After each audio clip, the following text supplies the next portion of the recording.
Hi everyone, welcome back to my channel. I'm excited to be here today because it's been a long while. I decided to take a break because I had this new business that I started running and I needed to give it time. So it's all set up now and I'm back here to do what I love doing. So thank you for joining me today. There's something I saw that really touched my heart and I wanted to discuss with you, my lovely viewers.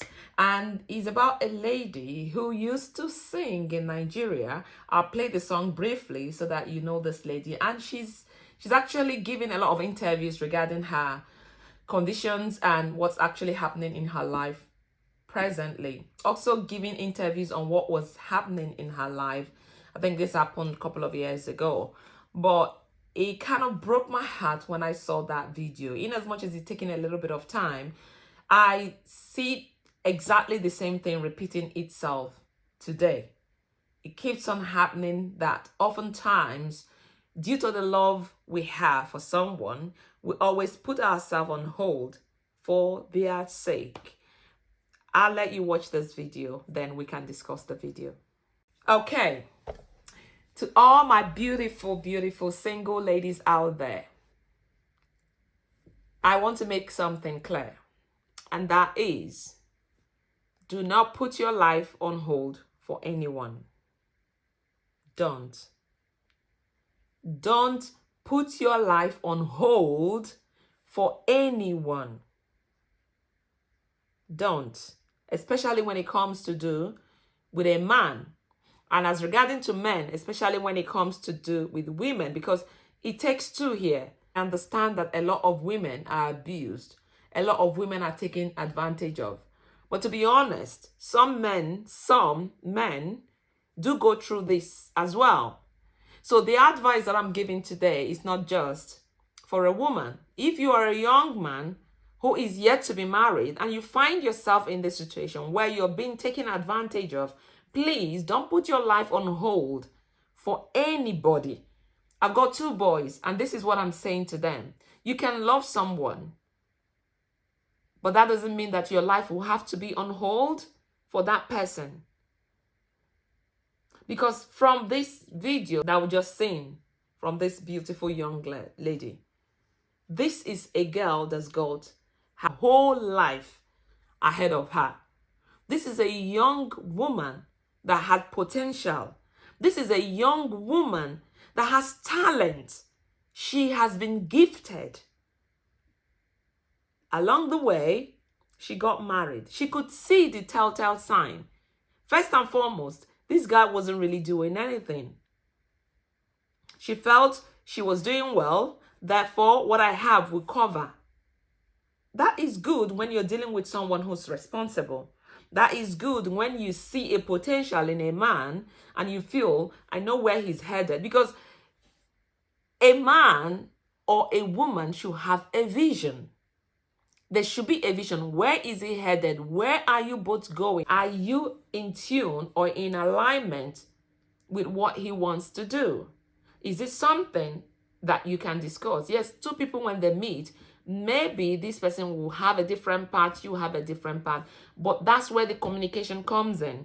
That's where you got to sit down together with this person and understand where he or where she is coming from.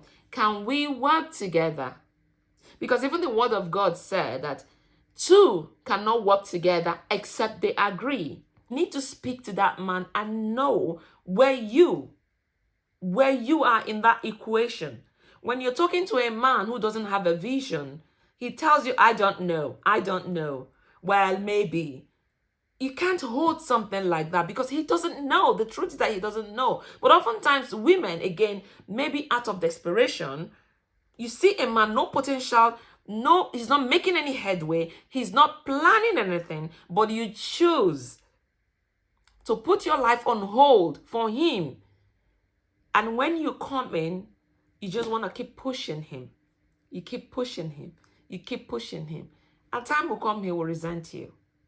I'm not saying that if you're well enough, the woman don't support your husband or your boyfriend. I'm not saying that. I'm saying that there should be a clarity of understanding between both of you. Always make sure that when you're doing this for your loved one, that you are not lagging behind.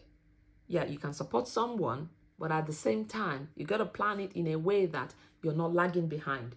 You're going to plan it in such a way that you no longer, when he comes out from that school, whether it's a business you're setting up for him, you will not be a liability. When men see us as liability, it becomes a problem. When men see that you're no longer adding value to their lives, it becomes a problem. When men see that the reason why they married you, whatever intention that made them decide they want to get married to you, that thing is no longer there. You see them, they decide to walk. And at the end of the day, this falls back on the lady, because when you're giving and giving and giving without putting something aside for yourself, without thinking about your side, when he walks away in your life, you become depressed, you become miserable. All I'm saying, my darling, is let us protect ourselves. Look at this lady. Look at her with her 2 children going and begging the streets, when she had everything she could have used to be the best version of herself. But she gave all that up for the sake of marriage. Don't get me wrong. Some men are very supportive. I have a very supportive husband. Whatever I bring out on the table today to say to my husband I want to do, he supports me. Yeah, he might tell me, honey, there are dangers in this. But we sit down, we talk it through. And if he says, if I say, I really like to do this, so okay, if there's anything I can do to support you, I will do. He supports me. And it's the same thing. It's not everything my husband wants to do that I agree with. I respect him. He's the man of the house. But he gives me that opportunity to express how I feel. And if it's a project he wants to go into, after discussing it, I may not agree with it, but I'll say, okay, honey, if that's what you think is right for us to do as a family, we do it together. But in as much as I'm supporting my husband also doing that, I'm also ensuring that I am not lagging behind. I'm also ensuring that I am doing something that could earn me some money. Because when I solely now rely on him and everything I've got, I've used it to push on his side. What if, heaven forbid, we're not thinking that, but what if he turns around and said, I've had enough of this? What happens? My darling sisters and brothers, let's be wise. The word of God said to us that we perish, that the children of God perish due to lack of knowledge. We have to gain knowledge. We have to get understanding. And we have to get the wisdom of God. So in everything we do, in our relationships, in our families, in our businesses, in our workplaces, we should use wisdom. God's blessings as always, and see you soon. Thank you. Bye-bye.